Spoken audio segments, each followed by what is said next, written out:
खरं तर संपूर्ण राज्यभर सध्या दहीहंडीचा उत्सव सुरू आहे। मात्र त्यामध्ये एक दुर्दैवी बातमी, मुंबईमध्ये एका गोविंदाचा मृत्यू झालाय। गोविंदा उत्सवाला गालबोट लागलंय। एका 32 वर्षाच्या गोविंदाचा मृत्यू झाला। त्या मानखुर्दच्या बालगोविंद पथकातल्या तरुणाचा मृत्यू झालाय आणि आतापर्यंत काही गोविंदा जखमी सुद्धा झालेले आहेत आणि या जखमी गोविंदांची संख्या आता पुढे येते।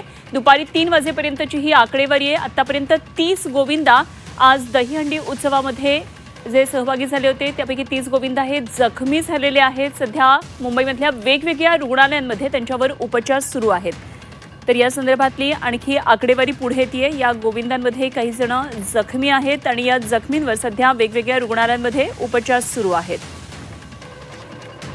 तर या क्षणाची एक आणखी महत्त्वाची बातमी ते म्हणजे एका गोविंदाचा मृत्यू झालेला आहे। मानखुर्दच्या महाराष्ट्र नगरमधल्या बालगोविंद पथकातला 32 वर्षाचा जगमोहन चौधरी या गोविंदाचा मृत्यू झालेला आहे। तर 30 गोविंद आतापर्यंत जखमी झाले आणि यामध्ये 18 जणांना गंभीर जखम आहे। काही जणांना आता उपचार करून सोडण्यातही आलेले आहे। असे 6 जण आहेत। तर अजूनही 12 गोविंदांवर उपचार सुरू आहेत।